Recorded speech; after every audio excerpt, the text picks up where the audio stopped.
Subscribe sekarang channel YouTube Novelas Kadina. Gratis. Bab 4566.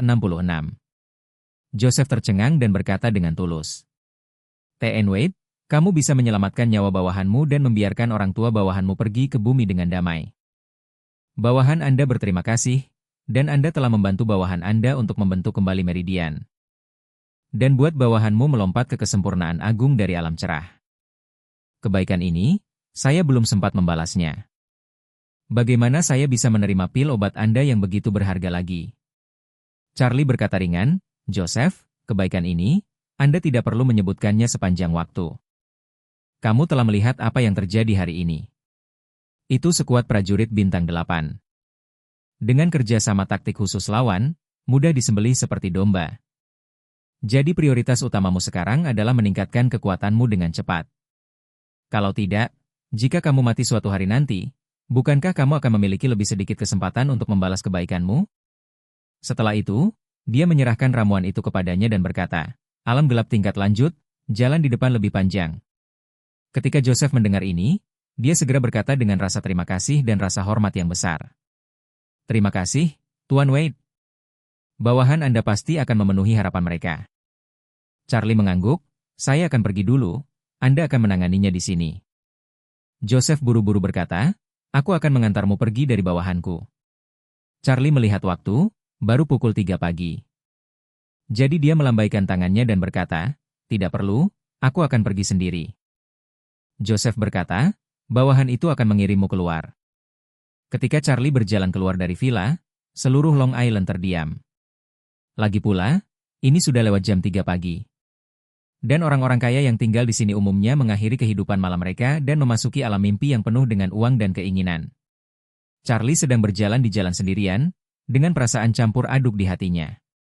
Dia tidak bisa membayangkan seberapa besar organisasi misterius ini nantinya. Dia mencoba 547 selama lebih dari 1 jam, dan dia bahkan tidak tahu nama organisasi misterius ini. Pada saat ini, suara dan senyum orang tuanya ketika mereka masih hidup muncul di benaknya. Ayah dan ibu dalam ingatannya tidak akan pernah mengerutkan kening atas sesuatu. Bahkan jika keduanya pergi ke Aurous Hill, dan menetap di sebuah rumah tua. Keduanya selalu memiliki senyum di wajah mereka. Mereka membersihkan rumah dan membeli perabotan bersama. Dan mereka selalu optimis dan menantikan kehidupan.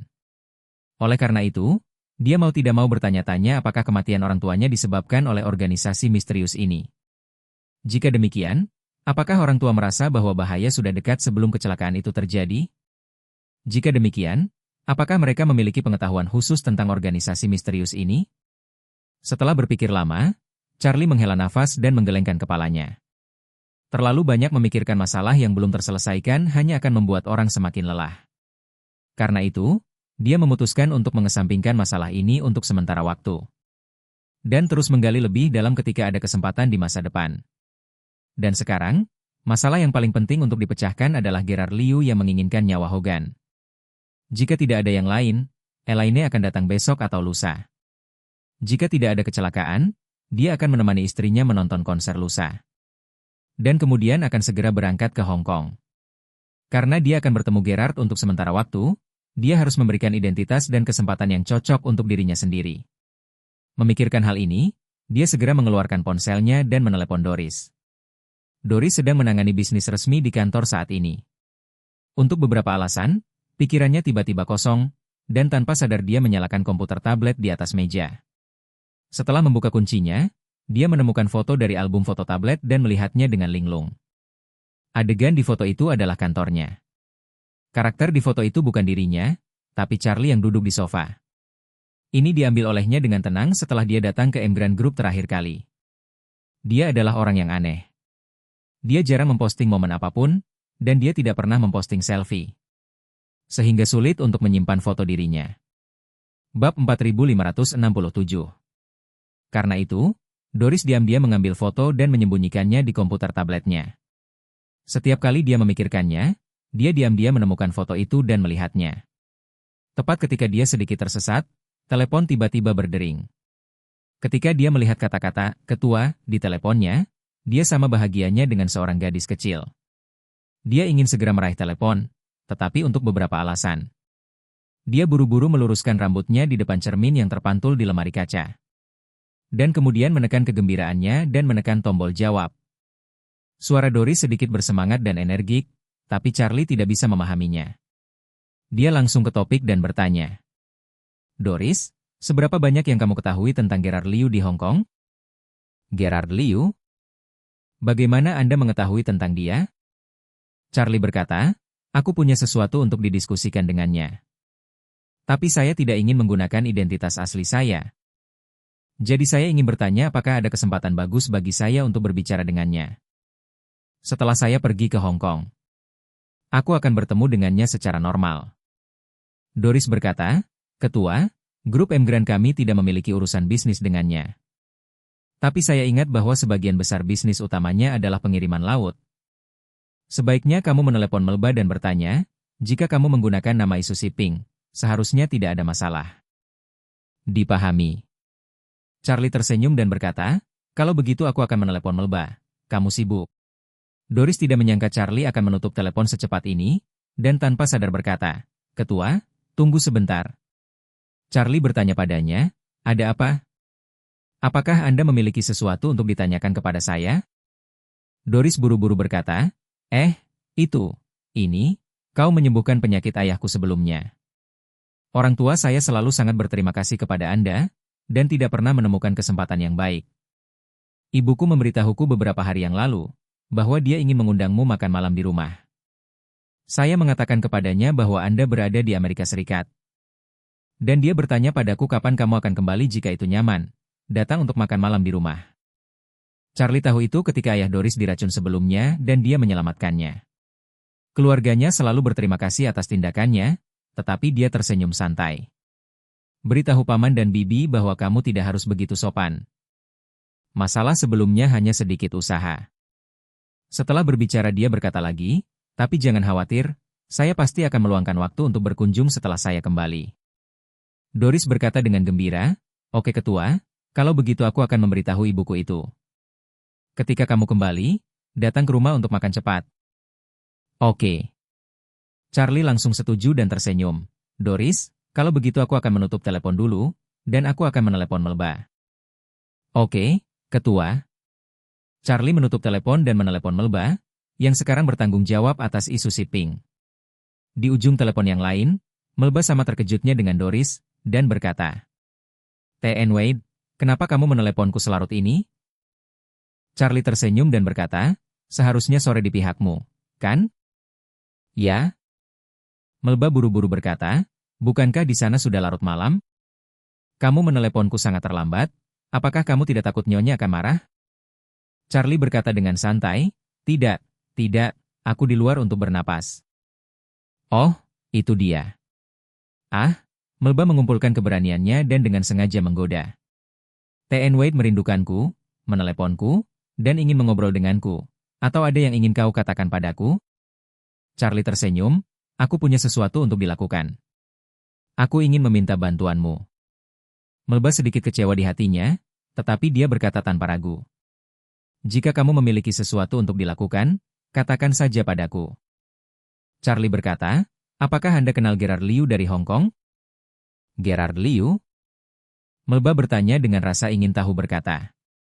Orang kaya romantis yang terkenal di seluruh Hong Kong itu? Ya. Charlie tersenyum, ini dia. Bab 4568. Melba buru-buru berkata, saya tidak mengenalnya, tetapi dia kebetulan meminta asistennya datang kepada saya beberapa waktu lalu. Dia mengatakan kepada saya bahwa dia ingin mengunjungi isu shipping secara langsung dan mendiskusikan kerjasama dalam bisnis pelayaran. Dia juga punya perusahaan pelayaran. Namun, karena situasi ekonomi dan pesatnya perkembangan isu shipping baru-baru ini, kondisi operasi perusahaan pelayarannya tidak terlalu bagus, kapalnya tidak cukup. Tapi kapalnya sudah 30% dari kapasitasnya menganggur dan tidak bisa diuangkan. Jadi dia benar-benar ingin bekerja sama dengan kami dan mensubkontrakkan beberapa daratan. Dan tautan Jepang-Korea dari kami serta sumber daya rute Eropa dan Amerika. Charlie bertanya padanya, kalau begitu, apakah kamu pernah mengobrol dengan pria ini? Tidak. Melba berkata, sejujurnya, kami bekerja sama dengan mereka, yaitu Kami akan mentransfer bagian yang tidak dapat dimakan kepada mereka untuk beberapa biaya perantara. Ini tidak terlalu mengesankan bagi kami. Selain itu, dia meminta kita sekarang. Saya ingin menggantungnya dan meregangkannya terlebih dahulu, yang juga dapat menurunkan ekspektasi psikologisnya. Berjuang untuk yang lebih besar. Dipahami. Charlie berkata sambil tersenyum. Jika itu masalahnya, maka Anda dapat menghubungi dia. Katakan Anda bisa memikirkan kerjasama, dan kemudian katakan padanya bahwa Anda akan mengirim asisten Anda ke Hong Kong. Periksa dan biarkan dia menerima resepsi pada saat itu. Melba yang pintar segera menyadari kuncinya, dan buru-buru bertanya. T.N. Wade, apakah kamu akan berpura-pura menjadi asistenku dan pergi ke Hong Kong untuk kunjungan pribadi? Charlie tersenyum ketika Melba berkata, tidak cukup untuk melakukan kunjungan pribadi dalam posisi tingkat rendah. Aku hanya ingin bertemu Gerard sebentar. Melba buru-buru berkata, kamu adalah bosku, bagaimana kamu bisa berpura-pura menjadi asistenku? Bukankah ini agak tidak pantas? Tidak ada yang tidak pantas. Charlie tersenyum. Katakan saja namaku, katakan aku asistenmu dan minta dia mengirim seseorang. Untuk menjemput saya di bandara dalam waktu yang ditentukan. Oke, Melba tahu bahwa Charlie pasti memiliki makna yang lebih dalam dari apa yang dia lakukan, jadi dia berkata. Apakah kamu masih di Amerika Serikat? Kapan Anda berencana pergi ke Hong Kong? Saya akan berkomunikasi dengannya ketika saatnya tiba. Charlie tersenyum dan berkata, Anda dapat berkomunikasi dengannya sekarang, katakan saja saya akan berada di sana dalam 2 hari. Tidak masalah. Melba berkata, kalau begitu aku akan memanggil asistennya sekarang. Charlie menjelaskan, tidak, Anda memanggilnya secara langsung, dengan sikap profil tinggi. Dan buat dia merasa tersanjung. Melba tidak bisa menahan tawa. Baik, Tuan Wade, saya mengerti. Kalau begitu aku akan menghubunginya sekarang. Pada saat yang sama. Cina Hong Kong. Di daerah pusat di mana setiap inci tanah mahal, ada bangunan modern yang tak terhitung jumlahnya. Ini adalah pusat keuangan Hong Kong dan hampir setiap grup multinasional di dunia suka mendirikan cabang mereka di sini. Di salah satu gedung pencakar langit, seorang pria gemuk dengan tubuh kembung sedang merokok. Dan memandang dengan bangga ke pelabuhan Victoria di luar jendela dari lantai ke langit-langit. Ada ketukan di pintu, dan dia berteriak keras tanpa menoleh, masuk. Asistennya mendorong pintu hingga terbuka, dan melihatnya menyeringai tanpa henti. Dia dengan cepat berkata, Ketua, Anda dalam suasana hati yang baik hari ini. Ah, tentu saja. Gerard tertawa, memandang asisten, dan bertanya, apakah kamu ingat pukulan Hogan Chen? Asisten itu tertegun sejenak, dan dengan cepat berkata, tentu saja, aku ingat. Ah, oh tidak, Pokemon Hogan Chen yang tidak tahu berterima kasih telah hilang selama lebih dari 10 tahun. Gerard mencibir, saya kehilangan kotoran sialan ini setelah dia mulai berlari selama 20 tahun. Aku tidak bisa menemukan Pang ini, tapi ya ampun, Pang ini akan segera kembali ke Hong Kong. Asisten bertanya dengan heran, beraninya dia kembali ke Hong Kong? Ini bukan untuk mati. Apakah itu benar? Gerard mendengus dan berkata, dia sekarang telah ditangkap oleh layanan imigrasi AS. Dan dia tinggal secara ilegal, dan pihak AS akan segera mendeportasinya kembali. Pang ini seharusnya bersembunyi di luar selama bertahun-tahun, dan dia akhirnya pulang. Haha. Setelah berbicara, dia tidak bisa menahan diri untuk bersenandung. Kembalilah, berkeliaran di seluruh dunia kembalilah, kamu lelah mengembara. Bab 4569. Mengetahui bahwa Hogan akan segera dideportasi, suasana hati Gerard sangat baik. Selama 20 tahun terakhir, dia selalu merasa malu. Dan sekarang dia akhirnya memiliki kesempatan untuk membuat orang lain merasa malu. Karena itu, sejak kemarin, dia menghitung detik untuk bergegas ke Hogan ketika dia kembali. Selama pria ini kembali, berapa banyak orang di Hong Kong yang akan mencoba yang terbaik untuk membunuhnya demi rahasia mereka. Selama dia mati, pedang rasa malu di kepalanya secara alami akan hilang. Saat itu, ponselnya tiba-tiba berdering. Jadi dia mengeluarkan ponselnya dan berkata sembarangan, "Halo, siapa itu?" Di ujung telepon yang lain, Melba berkata dengan suam-suam kuku, TN Liu, kan? Saya melbawat dari isu Siping. Ekspresi Gerard tiba-tiba berubah menjadi sangat menyanjung. Memegang cerutu di satu tangan dan ponsel di tangan lainnya. Watt berkata dengan hormat, "Jadi ini Miss Watt? Aku sudah mengagumimu sejak lama. Dan aku telah mencari kesempatan untuk mengunjungimu secara langsung." Setelah berbicara, dia buru-buru bertanya lagi, "Ngomong-ngomong, Miss Watt, saya tidak tahu apakah asisten saya telah menjelaskan situasi kami kepada Anda sebelumnya. Kami sangat berharap bisa bekerja sama dengan isu Siping.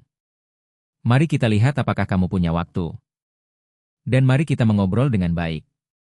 Saya juga ingin memiliki kesempatan untuk melaporkan keuntungan kami kepada Anda secara langsung."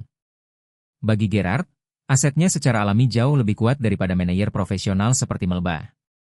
Namun, untuk mengukur nilai seseorang, tidak hanya mengukur hartanya, tetapi juga untuk mengukur platform tempat dia berada dan sumber daya di belakangnya.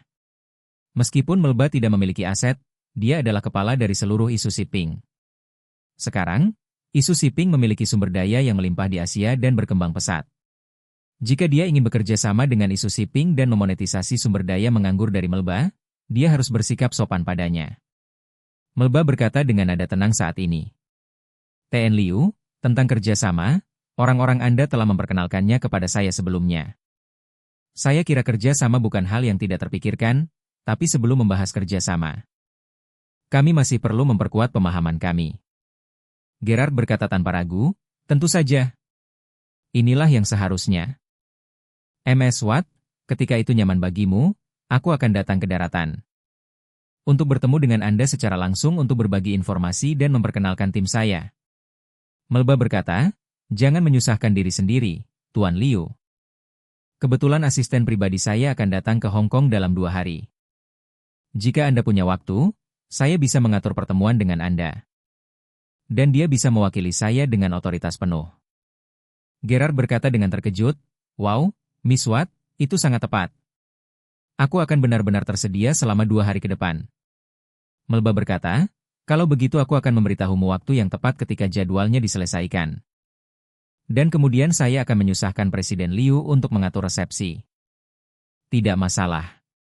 Sama sekali tidak ada masalah." Gerard berkata dengan riang. "Aku secara pribadi akan menerimanya pada saat itu. Saya pasti akan membuatnya merasa seperti di rumah sendiri." Melba tersenyum sedikit. "Oke, mari kita selesaikan dulu." Setelah Gerard dan Melba bertukar beberapa kata, dia hanya menutup telepon sambil tersenyum. Begitu dia menutup telepon, Gerard tertawa keras dan bersemangat. Ini benar-benar kebahagiaan ganda, kebahagiaan ganda. Melba Watt dari isu Siping akan mengirimkan asisten pribadinya untuk mengunjungi Hong Kong. Ambil. Bab 4570. Asisten itu berkata dengan terkejut, "Tuan Liu, isu Siping tertarik untuk bekerja sama dengan kami." "Itu bagus. Sekarang semua rute bagus ada di tangan mereka. Dan pelabuhan berkualitas tinggi serta sumber daya pelanggan juga ada di tangan mereka. Di sini, bekerja sama dengan mereka pasti akan melepaskan kapasitas pengiriman kita." Gerard menyesap cerutu dan berkata sambil tersenyum. "Isu Siping ini milik keluarga Ito dan Ito Nanako itu. Dia yang paling cantik di dunia, dan dari keluarga Su itu Ziyu juga tidak kalah. Saya mendengar bahwa Melba Watt ini adalah kecantikan super yang satu dari sejuta. Dan bekerja dengan mereka hanyalah masalah sampingan, jika Anda hanya bisa mengalahkan mereka. Itu benar-benar akan menjadi hal yang layak dilakukan dalam hidupmu." Begitu Gerard selesai berbicara, pintu kantor tiba-tiba didorong terbuka. Dan seorang wanita parubaya dengan temperamen luar biasa dan kecantikan yang tak tertandingi masuk. Dengan ekspresi muram, "Gerard, siapa yang Anda inginkan? SS? Hah? Itu bisa membuatmu sangat bersemangat sehingga kamu bahkan tidak ingin mati." Pada saat ini, sekretaris wanita di samping wanita parubaya itu berkata dengan ekspresi malu. "Maaf, Tuan Liu. Nyonya, dia bersikeras untuk masuk dan tidak membiarkan saya melapor kepada Anda." Gerard menggelengkan kepalanya dan berkata kepadanya dan asisten di sampingnya, "Kalian berdua keluar dulu." Mereka berdua dengan cepat berbalik dan pergi setelah mendengar ini. Segera, Gerard datang ke wanita parubaya dengan wajah. Dan berkata sambil tersenyum, "Istri, Anda tahu siapa yang saya bicarakan." Pada titik ini, Gerard dengan cepat mengubah topik pembicaraan dan berkata, "Bukankah kamu mengundang Nyonya Han untuk menghabiskan waktu bersamamu hari ini? Kenapa kamu tiba-tiba datang kepadaku?" Wanita parubaya itu melipat tangannya, menatapnya dengan dingin, dan berkata dengan tajam, "Saya mendengar bahwa orang-orang di Hong Kong bersiap-siap untuk mendapatkan 30 juta dari Presiden Anda Liu." Setelah itu, dia bertanya dengan marah, "Mengapa kamu tidak menyelamatkan Hogan?" Gerard pada saat ini dengan tatapan polos berkata, "Hei, istri, meskipun aku sangat mencintaimu, tetapi jika kamu mengatakan itu padaku, aku akan sangat sedih. Aku berjanji pada Philip Gu dari daratan sejak lama. Demi dia, aku tidak akan mengejar Hogan itu, tapi kali ini kamu tidak bisa menyalahkanku. Karena dia ditemukan oleh layanan imigrasi AS, kan?" Wanita parubaya itu berkata dengan marah, "Kamu pikir aku anak berusia 3 tahun? Kamu pasti bermain trik di belakangku." Gerard mengangkat tangannya, "Kamu salah, istri. Hogan ditangkap oleh Biro Imigrasi. Dan menurutmu itu ada hubungannya denganku? Kamu tidak dapat meragukan bahwa aku menceritakan rahasianya, kan? Aku bahkan tidak tahu di mana dia selama bertahun-tahun. Jika saya tahu, bisakah saya menunggu sampai hari ini?" Wanita parubaya itu berkata, "Saya tidak peduli jika Anda mempermainkan masalah ini. Aku hanya punya satu permintaan. Anda segera mengambil kembali hadiah 30 juta. Dan Anda akan bertanggung jawab atas seluruh Hong Kong. Mengumumkan bahwa hadiah 30 juta tidak valid. Kamu telah kehilangannya." Wajah baik Gerard tiba-tiba menghilang tanpa jejak. Matanya tertuju pada wanita parubaya itu, dan dia berkata dengan dingin, "Kau pikir aku kura-kura? Apa yang Anda katakan, ambil kembali sendiri. Apa yang Anda ingin orang-orang di Hong Kong pikirkan tentang saya? Kenapa aku, Gerard, orang yang terhormat, dia membuatku malu. Kamu telah membuatku tertawa selama 20 tahun. Dan sekarang kamu ingin aku mengambil kembali hadiahnya. Bukankah itu sama saja dengan membawa rasa malu itu ke kubur bersamaku?" Wanita itu ketakutan dengan ekspresi marah Gerard, dia tanpa sadar mundur 2 langkah. Dan nada suaranya melunak. Dia memohon, "Gerard, saya mohon. Hogan telah bersembunyi di luar selama bertahun-tahun. Dan itu sangat sulit baginya. Kali ini dia dikirim kembali, jadi biarkan dia pergi. Ibunya berusia 80-an. Itu tidak baik, jika dia mati, dia tidak akan memiliki beberapa hari lagi untuk hidup.